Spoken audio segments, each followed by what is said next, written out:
ଆଶା କରିବ। ଅପୁତ୍ରିକ ନାରୀ ପୁତ୍ର ପାଇବ। ଅନ୍ଧ ହୋଇଥିଲେ ଚକ୍ଷୁ ପାଇବ। କୁଶ ହୋଇଥିଲେ ଭଲ ହୋଇବ। ଏମତ ଓଷାର ବିଧି ସାରିଲେ କାମୁନି ମାନର ହାର ହୋଇଲେ। କୁଳ ହୋଇ ଶୁଣି ସାଧବ ନାରୀ ଆଣ୍ଟୁ ଗୁଡ଼ା କଥା ମନରେ ଧରି ଲକ୍ଷ୍ମୀକି ଚାହିଁବ ଲଇ ବଚନ। ଏ ଓଷାକୁ କଲେ କେବଳ ଗୁଣ ବୁଦ୍ଧିବାମାନଙ୍କ ଓଷା। ସବୁ ଆସୁଛି ରୋଷେଇ ନା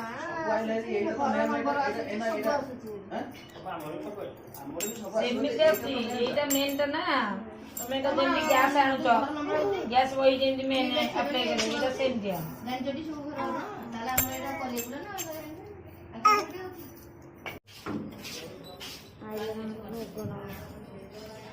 ଭୋଗ ନାହିଁ ହୁଳୁ ହୁଳି ଶୁଣିଛି।